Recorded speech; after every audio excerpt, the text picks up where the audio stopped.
9 minutes past the hour, 10 a.m. We are live at the Vereniging Civic Center, and today's proceedings are led to you by the Gauteng Department of Economic Development. Do follow them on their social media pages on Facebook and YouTube, the Gauteng Department of Economic Development, on X at Gauteng DED, Instagram at Gauteng DED1, and via the website at www.gauteng.gov.za. And today is a big day. Today is an auspicious day. As you can see, there's many men and women walking across the room in the best of the best. Today is the High Impact Partnership Model graduation ceremony, and today's proceedings will be led by the MEC Vuyiswa Ramokgopa, rewriting the story with their High Impact Partnership Model. And today we're taking you straight to a graduation ceremony that changes everything. I'm sure you've seen them, the men on the side of the road, the men building your back rooms, the young creative, and I'm sure you've often wondered, why is it that they are unable to penetrate the corporate space? And the answer is simple. It's because of one certificate. And today that changes everything. The hall is buzzing, the hall is electric. You know, dozens of men and women are in their formal attire, ready to walk across the stage. But these are not your typical university students. These are seasoned artisans, seasoned mechanics, seasoned builders, seasoned creatives from across Gauteng corridors who entered the program. And this is through the recognition of prior learning. The state did not just tell them to start from scratch. It tested their existing skills, gave them gap training, helped them pass their official trade tests. And today it's going to be a big one. But before we get inside the hall, we are going to have an interview with the HOD, Mr. Khomotso Moholwa. It's going to be a great, great day.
Live from the Vereniging Civic Center, brought to you today by the Gauteng Department of Economic Development, is the High Impact Model graduation ceremony.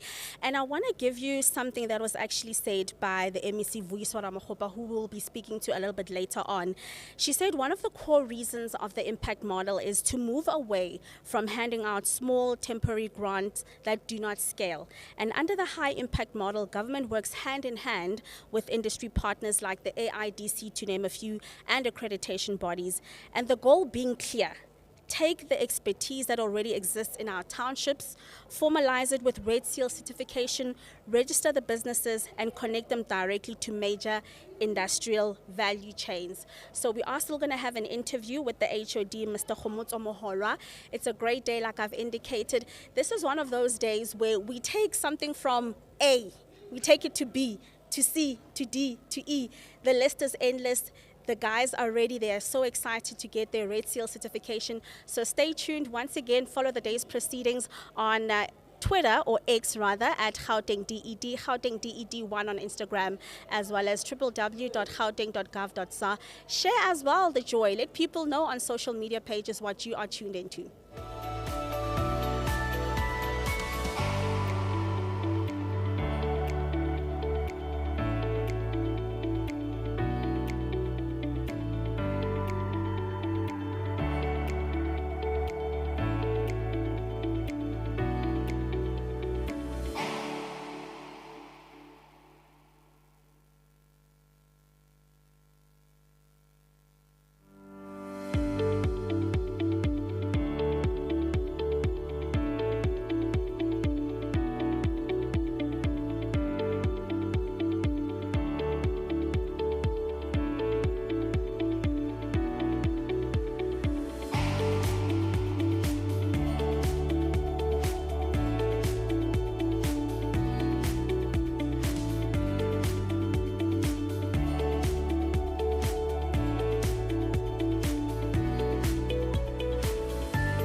At 18 minutes past the hour, 10 a.m., we are still live at the Vereniging Civic Center, and we are actually at the Gauteng Department of Economic Development's High Impact Partnership Model graduation ceremony. And I am being joined right now by the HOD, Mr. Motlajo Moholwa, and he is here to explain how the program was implemented, highlighting achievements and demonstrate how partnerships have translated policy into measurable outcomes. Thank you so much for being here this morning, sir. How are you feeling? Looking sharp, I must say, Mr. Sway. Looking good. No, I'm feeling fine. Yeah. I'm happy that we are here today. As part of our mandate to ensure that we grow the economy of Gauteng, Yes. we create jobs and reduce poverty. Definitely, definitely. Could you also please explain how the high impact partnership delivery model works and what makes it different, from traditional skills development programs that we've seen you guys fund in previous years? Yeah, probably just let me just give a quick context. I think early this year, on the 19th of March, we launched our economic plan. We call it Gauteng City Region Economic Plan 2030. So this program is not just an isolated program. It's part of our bigger picture of trying to execute that plan. So the plan has got 10 pillars and 4 cross-cutting pillars. Out of these 10 pillars, we have got 2 key pillars that are relevant here today. The first pillar that is relevant here today is the one that deals with small business development and entrepreneurship. And the second one that I would like to talk to that is also relevant here is about a skill development and what you call workforce development. Okay. Because we are of the view that our challenge of high unemployment requires a multi-pronged approach to resolve. So we don't want just train people and throw them in the market. We want to make sure that over and above, making sure that we have got the required skills currently, but we will also have the required skills in the future. So we talk about skills of the future. But we are also of the view that we've got a lot of young people with brilliant ideas to become successful entrepreneurs. So we also want to capacitate, support, train young people who aspire or who are already in entrepreneurship to actually become job creators. But when they look on the other side, looking for skills or skilled workforce, they will find it, and vice versa. So the department said that as part of our economic plan execution, because we are now in the execution mode, we are no longer planning. The problems we have now, they don't require just planning, they require speed of execution. So what we did, we said that we also want to have entrepreneurs, we want to have young people who have got relevant skills, informed by the need of the industry. So the department called for partnerships with industry people to say, we have got these 12 priority sectors according to our economic plan. We want to make sure that we have got capable entrepreneurs in these sectors. We also want to make sure that we have got capable, skilled workforce in these sectors. Can we get partners who can come and work with government to make sure that we work together to capacitate our entrepreneurs, to capacitate our young people? We actually received more than 500 proposals. You could see that South Africans, the private sector out there, they are ready to work with government because our view is that you cannot run economy in isolation. You need to work with partners. You need to collaborate to ensure that together we are able to do more. So based on this, then the team assessed all those proposals, brilliant ideas, brilliant proposal. We ended up partnering with the best among those, and that's how we end up having some of these entrepreneurs, young people, being trained today. But as I said, the difference about this program is that is industry-led. Government is not just training with the hope that these people will find space in the private sector. We do it in such a way that it's a two-way, it's a partnership, it's a collaborative approach. The industry is letting us know where are the shortages, what do they need. Then we work together in that way to make sure that the skills are also practical. So in that sense, it's helping us to implement our economic plan. But as I said, at the end of the day, we hope that as government, working with all stakeholders, if we're able to support all these young entrepreneurs from A to Z in terms of all what's required for a business to succeed. Our research tells us that financial support is just less than 20% of the success of any business. Yes, you need finance, but financial support is not a panacea for all problems. So more than 80% of the success of any entrepreneur is non-financial support, including market access, including how to keep your books, mentorship, and all these other things, how to export, and so on. Yeah. So what we are saying is that we want to provide what I call A to Z support. I don't give you financial support and a step back. That's I give true. financial support, but we are there with you. We handhold Step you. of the way. We make sure that you get market access, your product are of the required quality, we are able to deliver on time. Because the idea is to enable you to grow the business, create more people, create more jobs, so that at the end of the day, the economy grows and all of us, we can win. Yeah, I think it is definitely a win-win situation, you know, and I liked what the MEC said previously, that you're just moving away from giving out grants and leaving it as is.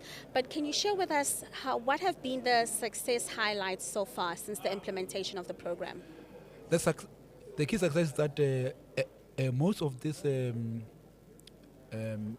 young people that we have who participated in this program, some are now employed. Some are now running their own businesses. And as I said, we hope that we'll be able to support them throughout the process to grow and become successful entrepreneurs and create more jobs.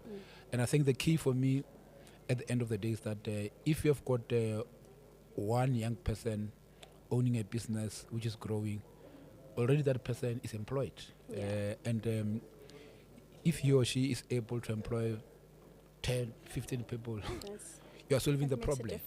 But also we are of the view that one of the key pillars of our economic plan is to make sure that as a country, as a province, we're able to produce as much as possible in the province and in the country, so that we've got something that we can export to the rest of the world.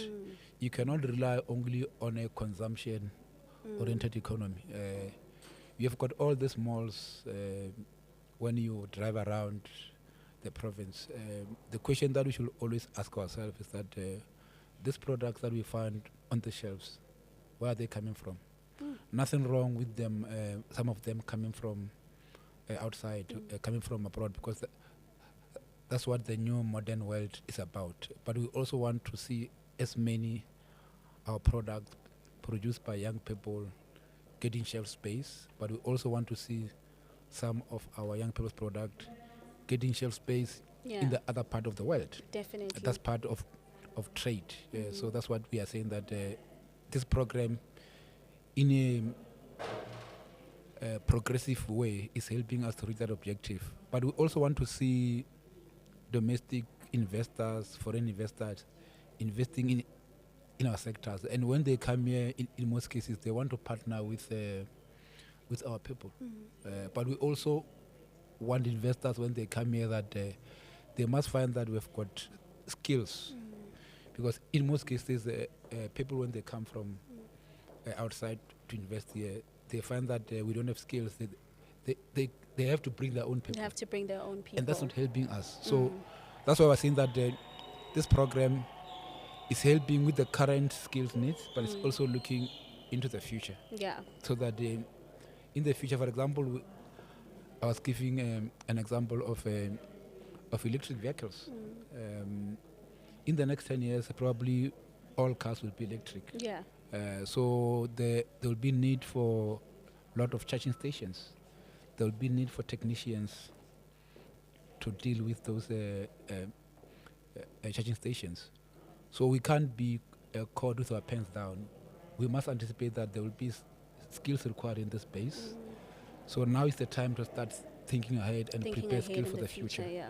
And this kind of a program is also looking into those kind of things, so that as much as we are meeting our current skills needs, we also want to meet our future skills needs. Yeah. So the program is unique in that sense, and I think so far we are quite happy with its progress. We just need to upscale it, but also make sure that it fully covers the 5 corridors of the province, in terms of making sure that all these key sectors are well catered for. Yeah. So HUD, just to find out, will this be like a continuous program, or is it just going to be for this cohort? We could say it's continuous program because it started in 2024.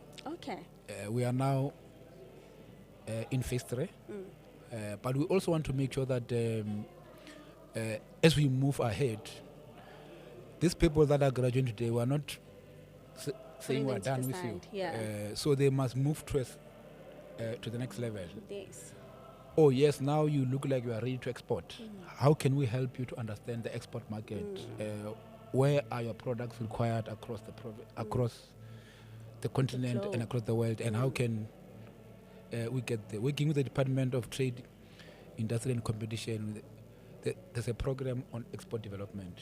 So if our entrepreneurs, young entrepreneurs, are not participating in the export market, who's supposed to participate in the export market? Because these are our future real big entrepreneurs. So they must know that the market is not only locally. I mean, we are less than 65 million. So already the market is quite constrained. For us to grow the economy, you need to expand, go into the rest of the continent. I mean, we talk about free trade agreement in the continent. So these entrepreneurs are the ones, when you interview one of them, 2 of them, 5 of them in the future, you must find out that, no, I started in this program. I'm now exporting my product to Brazil. I'm exporting to... That's the core vision. Yeah, that's what we need to see. They must see this is where I started, encouraging other fellow young people to say that, no, you all start somewhere. I mean, all of us, when we were still young, we never thought we could drive a car, but you learn and drive. So anything's I think possible. business is a muscle. It's similar to a muscle. You know, you need to always exercise it, learn new tricks, trades. Yeah, take risks. Yeah. And I think, you know, with the implementation of the program, it's at a core time, especially with the way things are currently in the country, that you're actually trying to show support, you know, especially with a lot of concerns that people have, unemployment rate and people's sentiments around what causes the unemployment rate. So, but another question I have for you is, how does industry involvement help ensure that participants receive relevant, practical and future-focused skills? I think you did touch on it a bit at the beginning. Yeah, industry involvement, I think it's quite important because it shows that what you are offering is what is relevant, is what is required, is what is going to help to close the gap that is being experienced by the industry out there. I think that's very important, and I think we recently had a engagement with our DG at the province. We went to Germany, and I think one of the key things that we learned there is that all businesses are by law forced to belong to an industry association, and that industry association must be affiliated to must have a relationship with government. This is what you've seen in Germany. Yeah, so they're the one who tells government, say that here is where we've got shortage. Please help us to close this gap. And these people, they will then, as they're being trained, they also go for the internship with these companies. So by the time they finish, those companies already absorb them because that's what is required. So I think one thing that we're trying to do now is that how can we bring SETAs into this program to say that, okay, you've got SETAs. Anyway, this money is from SETAs is basically a contribution from the industry. So this money should be able to train skills that are exactly matches the requirement of the industry. And by having the industry helping us to partner with us to train these young people, already they are training these young people in what is required or what is also be required going forward. So in that way, there's a better alignment. There's no misalignment. You don't want to wake up and say that we've trained so many teachers, we don't need them. We forgot to train teachers, but now we've got a set of teachers. So that can't happen. So from the economic modeling point of view, we're also doing an exercise for different sectors to understand, and that's the responsibility of a responsible state. Because as a responsible state, you must make sure that all your industry or private sector, if they need certain skills, they should be able to get them. But you must also be able to plan ahead and say that the current demand is this, the future demand will be this. Will I be able to meet this demand? No, okay, let me prepare myself to get there. So that there's always a balance. Where there's no balance, then you are going to end up having to import skills. And when you import skills, we end up skewing the markets. People that we import, they'll probably be more expensive.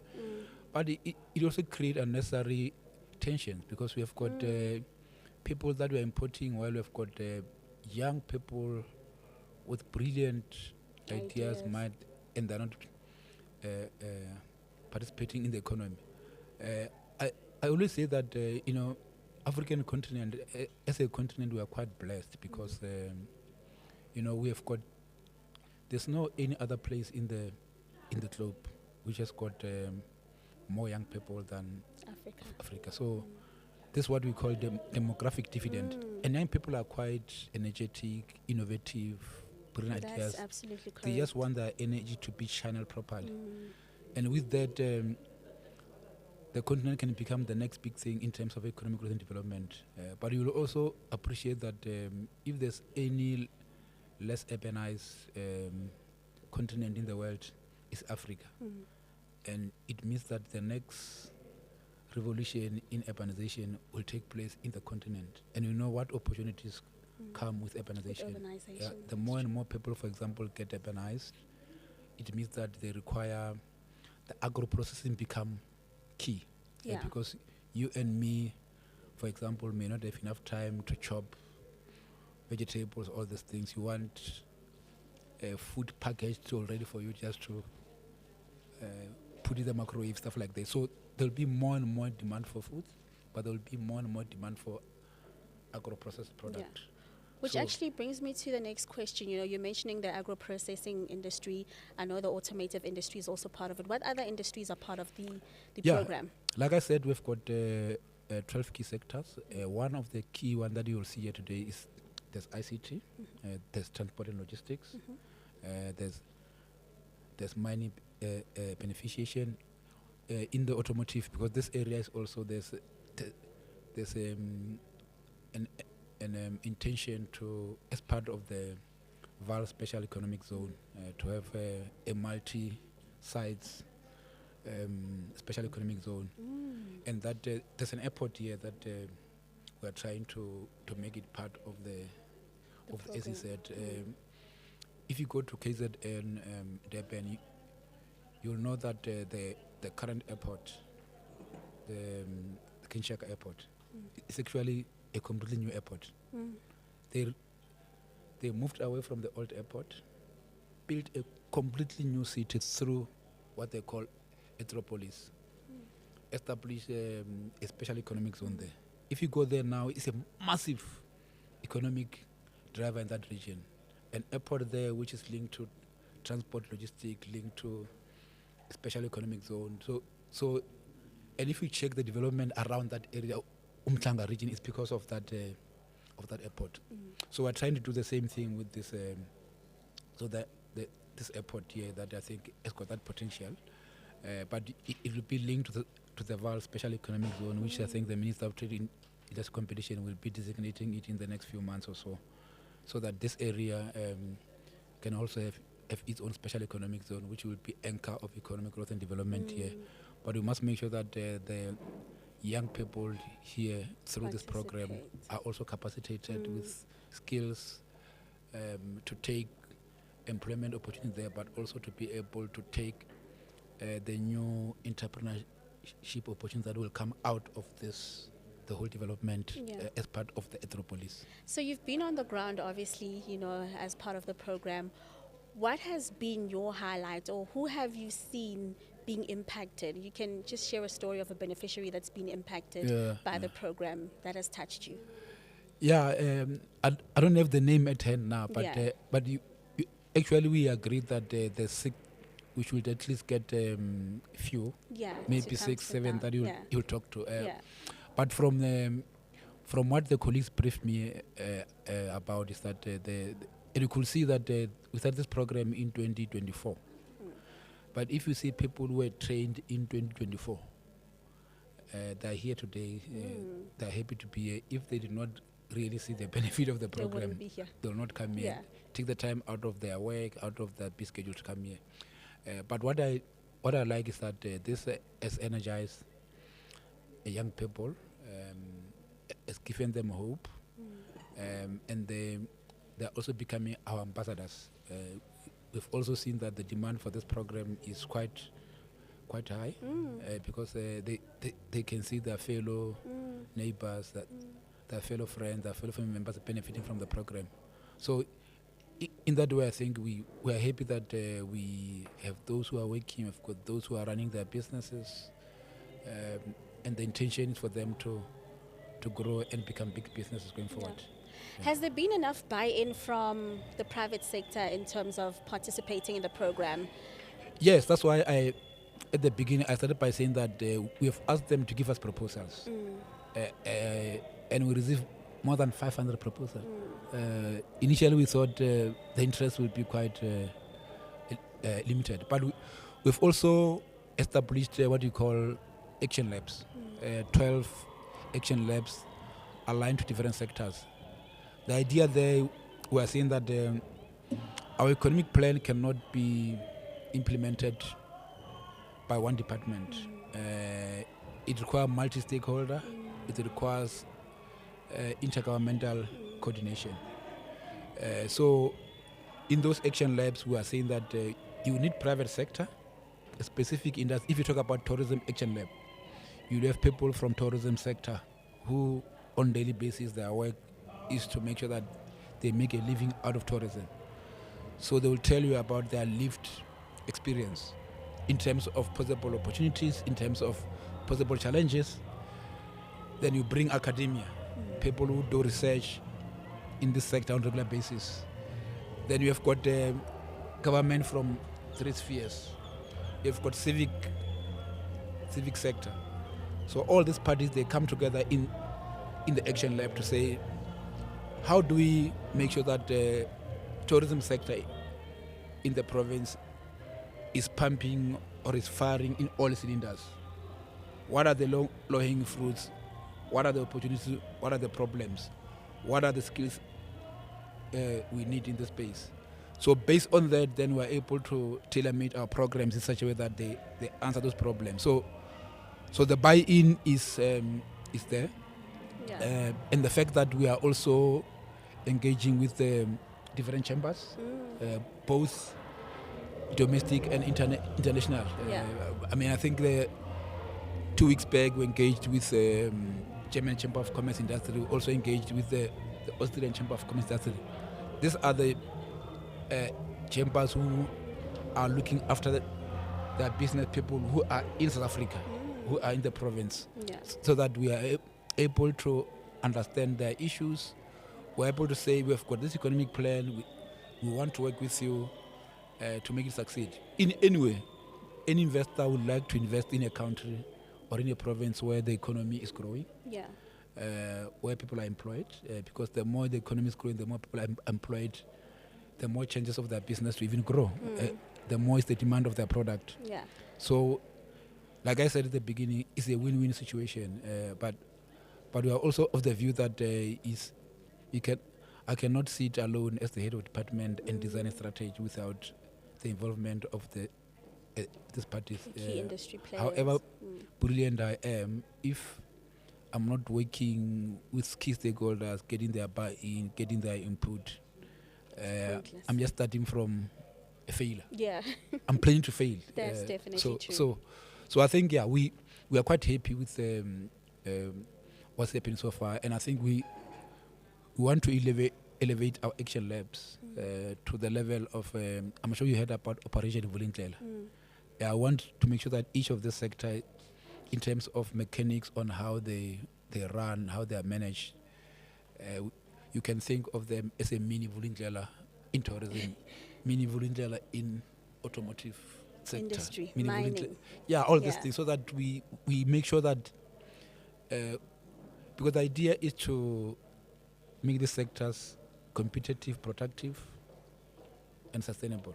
Yeah. Because once we have got this trade, it means that the economy will grow. It means that they will employ more people. It means that you'll reduce the rate of business closure.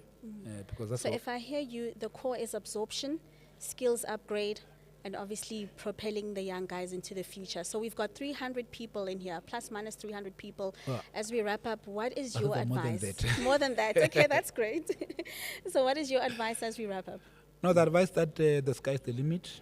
I think we are at a point where, as a province, as a country, we've got all the power, we've got all the energy to make sure that whatever we do is going to be successful. My view is that we can only go higher from here. There's no room to go down, and I think this is our province, this is our country. All what we need to do, we need to make sure that the future generation will appreciate the foundation that we've built for them. It's not going to be a smooth ride, but good things come to those who work hard. I'm not going to say good things come to those who wait, because we don't want to wait.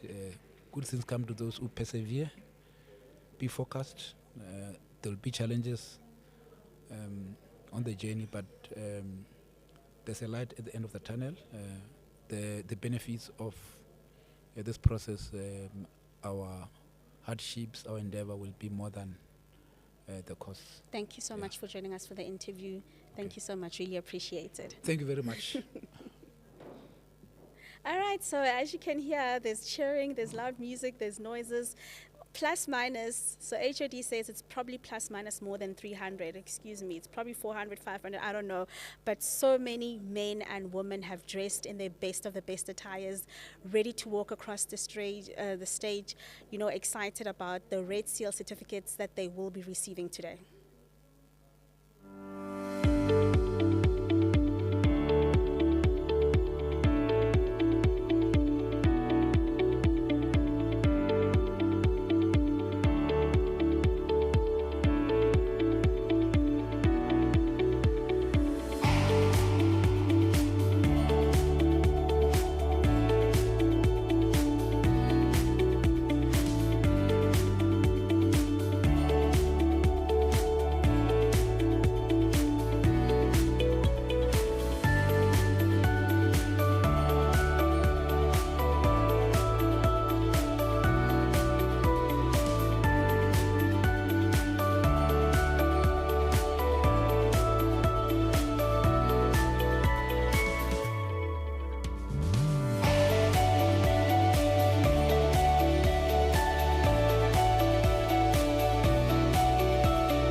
It's 10:48 and we are live on the 21st of July 2026 at the Gauteng Department of Economics Development High Impact Model Graduation Ceremony.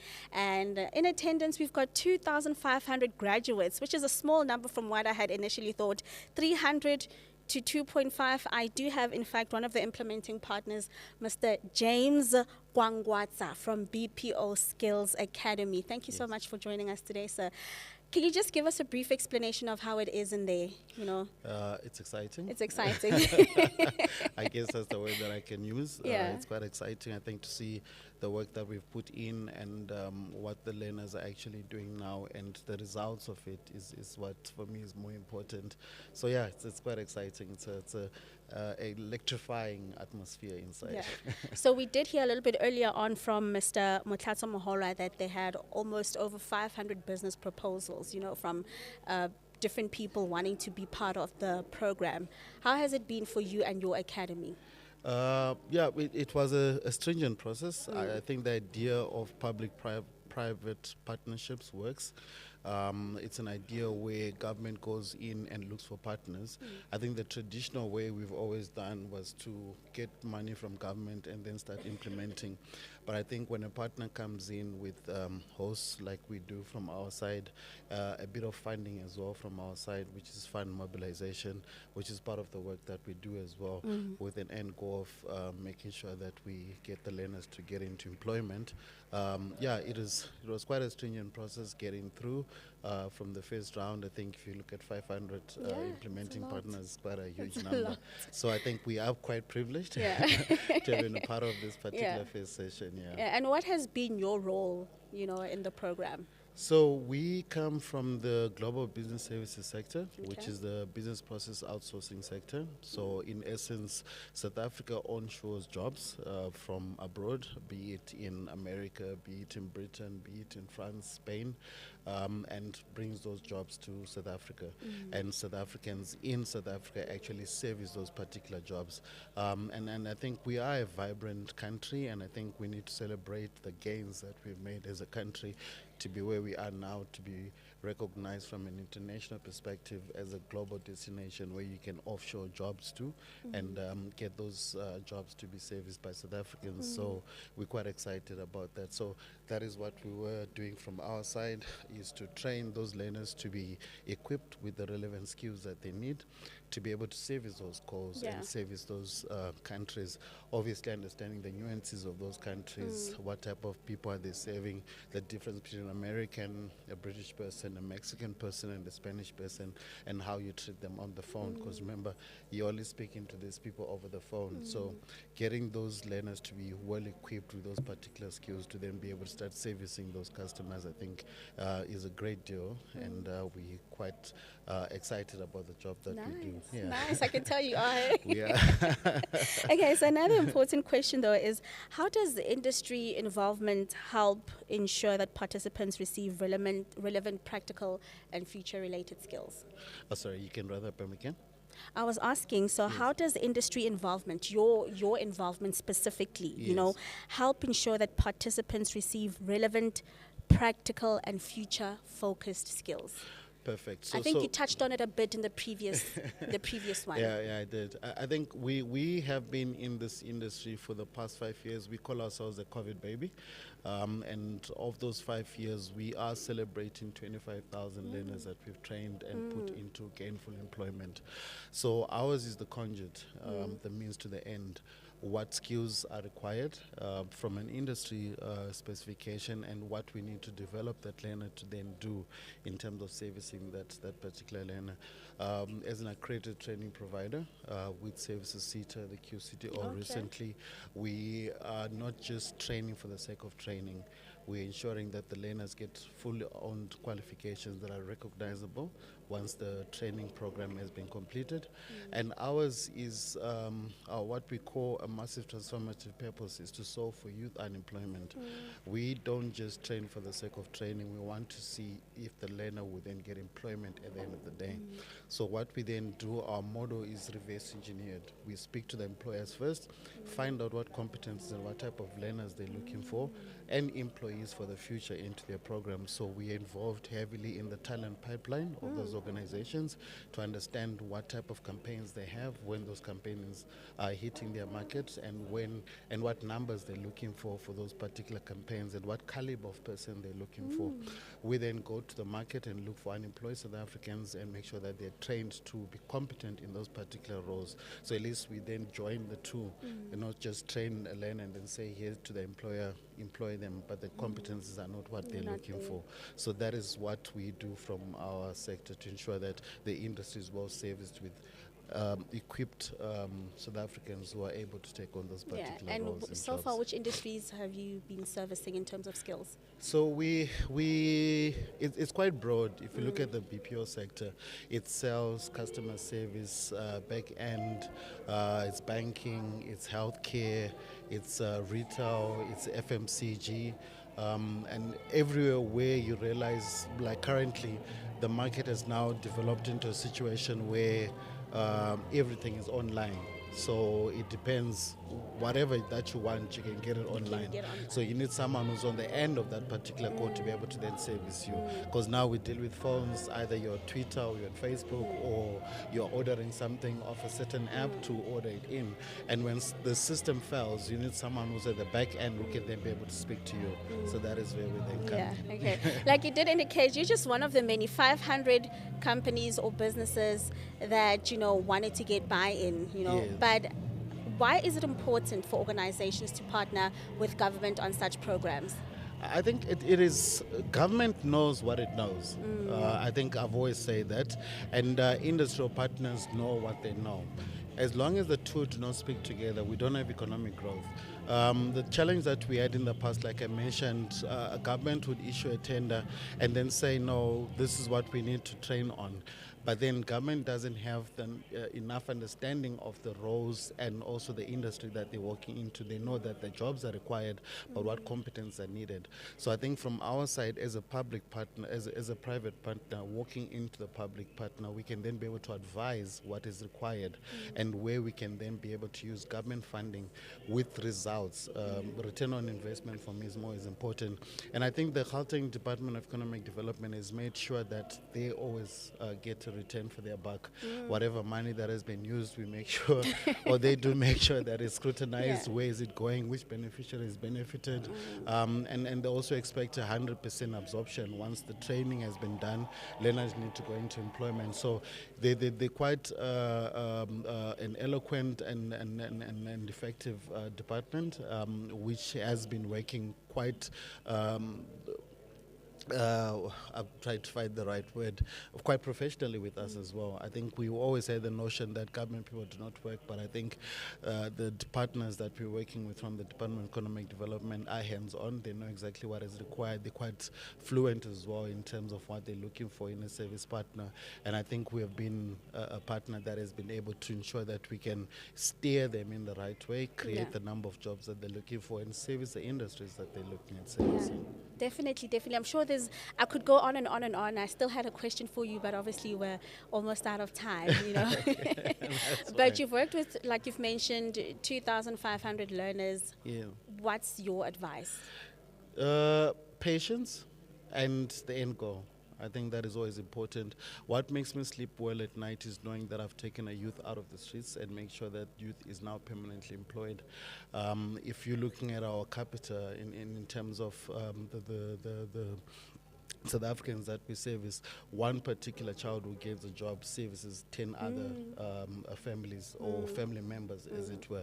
So if you're looking at that and you're saying 2,500, multiply that by 10, that's 25,000 beneficiaries at the end result that actually come out of that. So for me, it's a passion. It's something that makes me sleep well at night, making sure that we train South Africans to be able to gain employment. For me, is what is very important, because once you educate someone, they know who they are, they know what they want, and they know exactly how to get it. So at least that way you change someone's mindset and they can be able to earn as well as sustain themselves as an individual. Yeah, thank you so much, Mr. James. Thoroughly enjoyed the interview. Mr. James Gwangwatsa from BPO Skills Academy. The proceedings are still carrying on inside 2,500 graduates right here at the Vereeniging Civic Center. Super excited. I wish I was one of them.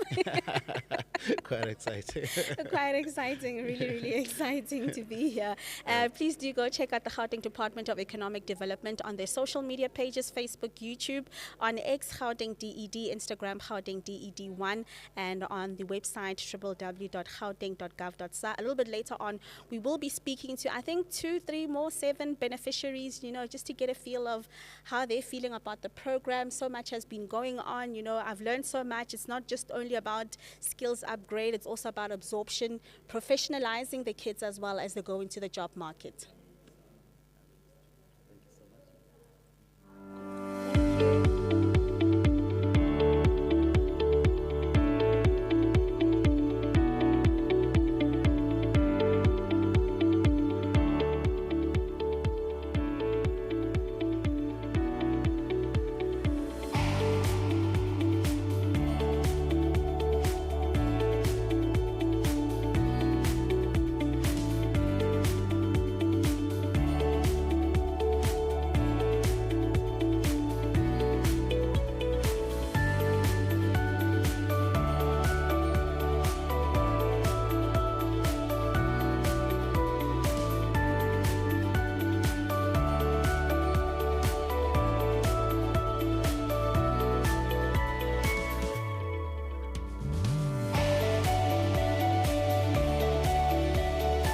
And I am Lindeni Mkize, and we are live at the Vereniging Civic Center for the Gauteng Department of Economics Development's High Impact Model graduation ceremony. And I've got with me Mr.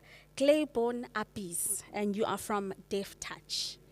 Deaf Touch, the word says a lot, but can you explain exactly what it's all about? Awesome. The word does indeed say a lot.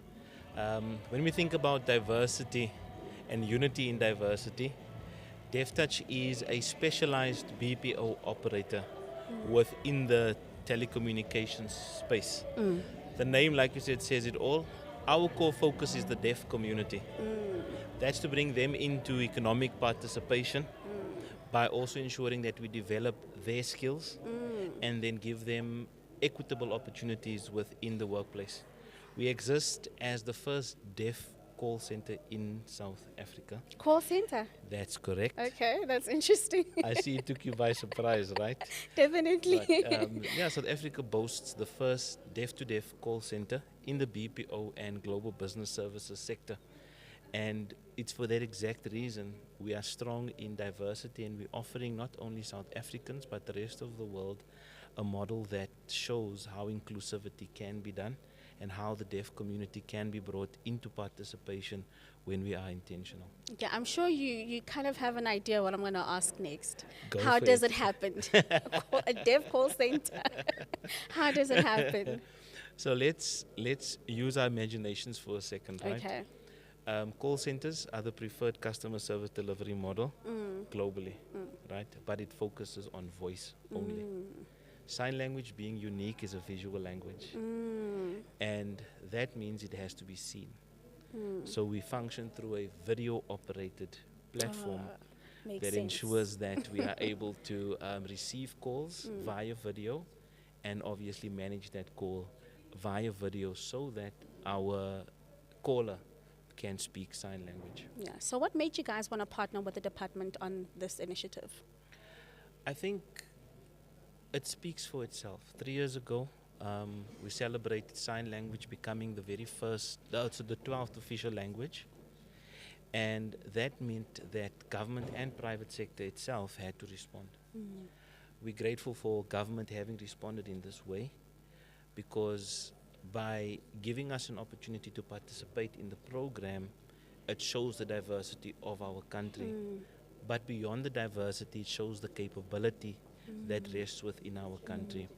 And we wanted to make sure that we are able to give the deaf community a platform, but at the same time make sure that it's not such a daunting process for government and private sector to be dealing with individuals that That's true. previously have been excluded and there aren't any processes that exist for them. So it's really to make sure that government has the capability and they have the acumen and expertise available on call to be able to manage the community. And one of the biggest reasons for that was, as you know, the unemployment rate in our country is very high. Amongst the deaf community, it's double that. So we have 4 million deaf and hard of hearing individuals, of which close to 800 sign, but unemployment is 75%. Only 20% matriculate. So when it comes to unemployment, I mean, how do we address that situation unless we upskill? So that's really why we wanted to be part of this program and see the importance of continued partnership and collaboration to create more impact. The numbers don't lie here, and it's funny, I'm having this conversation with you. I was having a conversation with one of my colleagues, and I found it weird that in corporate spaces, you don't see many disabled persons.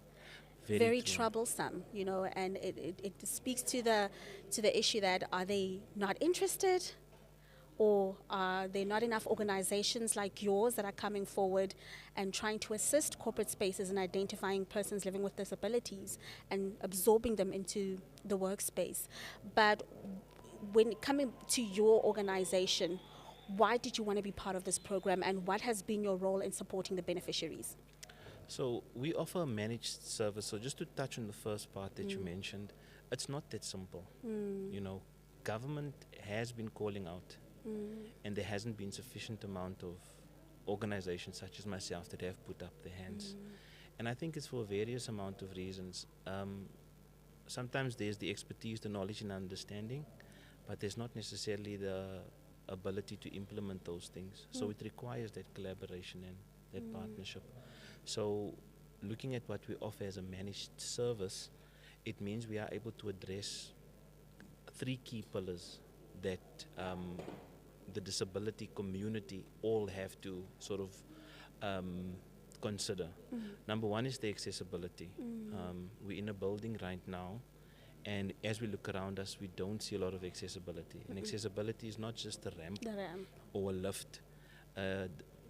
Accessibility is the interpreters that's on the stage today. It's making sure that color blindness is accommodated. So it's not an easy space, and it can be very daunting.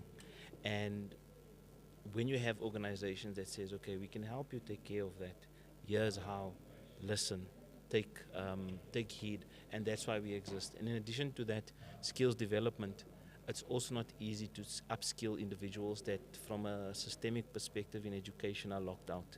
So you have to create an environment in which they are able to get that skills transfer. You also do that. And then lastly, the employment part. After all of these things are done, they need to be able to find a job that is sustainable. And that's those 3 key pillars I can really say is the reason why we're part of this program and continue to put in the efforts to impact even more deaf lives. So from your perspective, what impact has the program had on some of the beneficiaries? Has there been like a specific set of beneficiaries that you've been able to identify and bring forward into the program? Are you satisfied with that number? Look, I'm not satisfied with the number, but this was a pilot. So it is a starting point. And I think that in and of itself shows the intention. And when that intentionality is there, it makes it easier for us to implement the building blocks to sort of build forward. So we had 13 candidates in total, 8 of which were deaf. And that for me was a phenomenal part. In addition to that, more than 50% of our group was females.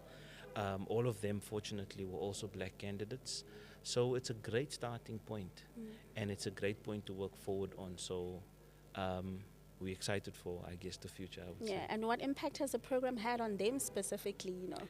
So out of our program ran a slight different model, where instead of offering traditional employment as the outcome, they become SMEs. So literally SMEs functioning within the BPO space, where we serve as an enabler. So think of a franchise where you buy into a McDonald's franchise, and you get all your equipment and a place to and training and everything else, and then you are able to go out on your own and start finding business. So these candidates are responsible for what's coming next from DeafTouch, where we'll be implementing a gender-based violence command center. They're going to be manning it, the deaf individuals. Emergency services will become accessible, and they will be the faces behind it. And municipal services as well will also become accessible to the deaf community, and the deaf community are the ones behind it. So it literally ties in with the ethos of nothing about us without us. Yeah. So as we wrap up, you know, I'm sure there's somebody at home who is in that kind of predicament where they are deaf and they're trying to figure out how do they get, you know, into the program and stuff like that. What advice would you give? Look, first and foremost, reach out to Deaf Touch firstly, where we're able to sort of look at what's available, what programs are available, and direct you accordingly, because we are accessible and inclusive, and we definitely can get you the right information. Thank you so much. Thank you so much. Let's go inside and see what is happening.